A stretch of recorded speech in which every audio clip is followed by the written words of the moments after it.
Hello everybody, welcome back to my channel Shabista Nafees पर। आज का मेरा टॉपिक है भारतीय परिषद अधिनियम 1892।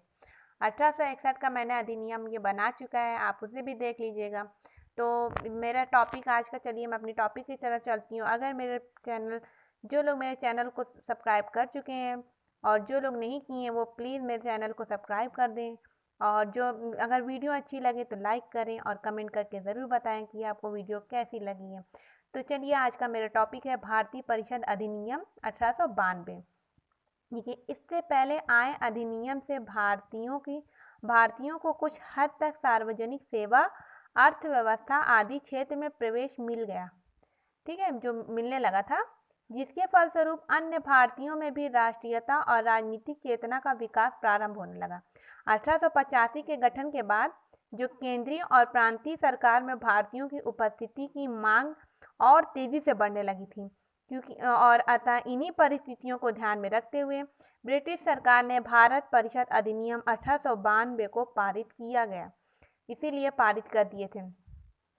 क्यों? देखिए, क्योंकि जो भारतीयों की जो सार्वजनिक और अर्थव्यवस्था में, मतलब जो अर्थव्यवस्था आदि क्षेत्रों में उनको प्रवेश मिलने लगा था और भारतीयों की राष्ट्रीयता और सार्वजनिक चेतना का विकास प्रारंभ हो गया था और इसी की मांग और तेजी से बढ़ने लगी थी। इसी की वजह से ब्रिटिश सरकार ने 1892 का भारत परिषद अधिनियम लाया था। तो इसकी निम्नलिखित बिंदु हैं।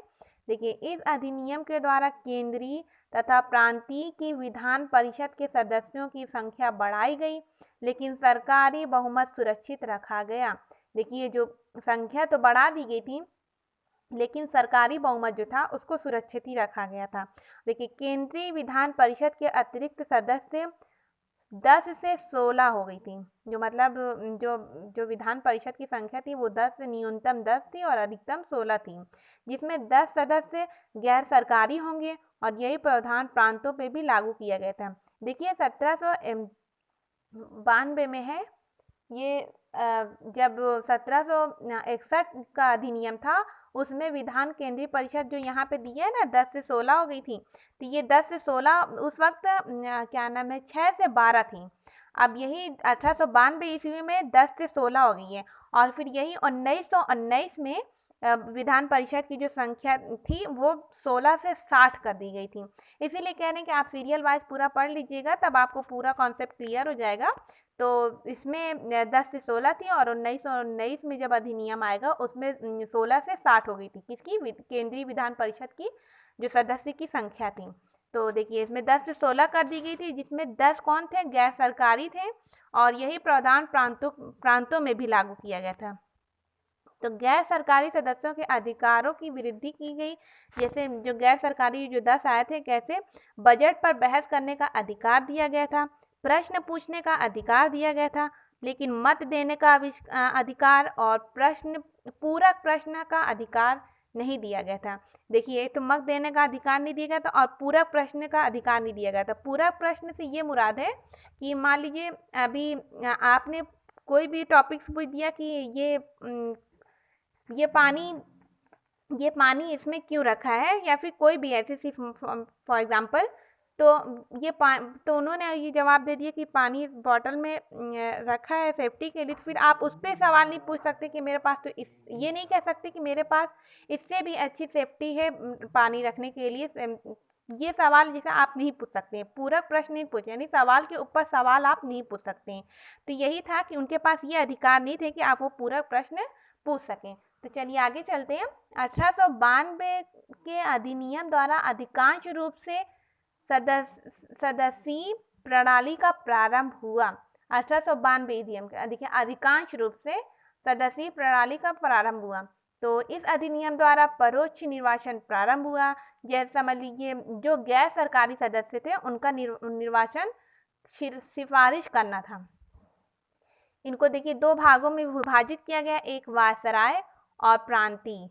वायसराय वही समझ लीजिए केंद्रीय। देखिए, वायसराय का जो था केंद्रीय परिषद में बंगाल चैम्बर्स ऑफ बोर्ड के सिफारिश पर गैर सरकारी सदस्यों की नियुक्ति होती थी। तो देखिए, बंगाल में किसके कहने पे? केंद्रीय परिषद जो थे, केंद्रीय परिषद में कौन था? वही वायसराय जो थे। तो बंगाल में चैम्बर्स ऑफ बोर्ड की सिफारिश पर गैर सदस्यों की नियुक्ति की जाती थी। और प्रांतीय में देखिए, प्रांतीय विधान परिषद में गैर सरकारी सदस्यों की नियुक्ति जिला बोर्ड, विश्वविद्यालय, चैम्बर्स ऑफ कॉमर्स, जमींदार, व्यापार संघ एवं नगर पालिका की सिफारिश में रखा गया। देखिए, इन्हीं सब चीज में किसको रखा गया था गैर सरकारी? कौन से गैर सरकारी में? जो प्रांतीय विधान परिषद के गैर सरकारी सदस्य थे उन्हीं को बोर्ड, जिला बोर्ड में, विश्वविद्यालय में, चैम्बर्स ऑफ कॉमर्स, जिला व्यापार संघ और नगर पालिका में सिफारिश में रखा गया था। तो आगे चलते हैं। 1892 के अधिनियम द्वारा, मतलब यही जो अधिनियम चल रहा है इसके द्वारा ये प्रावधान किया गया कि कोई भी गैर सरकारी सदस्य प्रश्न पूछने के संबंध में 6 दिन पूर्व सूचना देकर प्रश्न पूछेगा। ये नहीं कि आप डायरेक्ट कभी सवाल पूछ लेंगे, कोई भी अगर आपके मन में क्वेश्चन है तो आप उसको पुटअप कर लेंगे, ऐसा नहीं था। इसको आप कोई भी सवाल पूछने से पहले आपको 6 दिन पहले इसको सूचना देना पड़ता था, तब फिर आप 6ठे दिन हाजिर होंगे तो उस पर आपको जवाबदेही मिलेगी। उससे पहले आप सवाल नहीं पूछ सकते थे। किस अधिनियम में हुआ था? ये 1892 के अधिनियम में हुआ था। और ये जो इसमें ये भी पूछ सकता है कि केंद्रीय विधान परिषद में जो सदस्य थे 1892 में कितने थे? तो वो 10 से 16 थे। यही देखिए, जो 10 से 16 थे। और यही 1892 की जगह 1861 में जो थे वो 6 से 12 थे। और यही चीज़ जब 1919 लग जाएगा तो उसमें 10 से 16 से 60 हो गए थे। तो उम्मीद करती हूँ आपको मेरी वीडियो अच्छी लगी हो। अगर अच्छी लगी तो प्लीज़ लाइक करें, सब्सक्राइब करें और फिर मिलते हैं नेक्स्ट वीडियो में। तब तक के लिए बाय।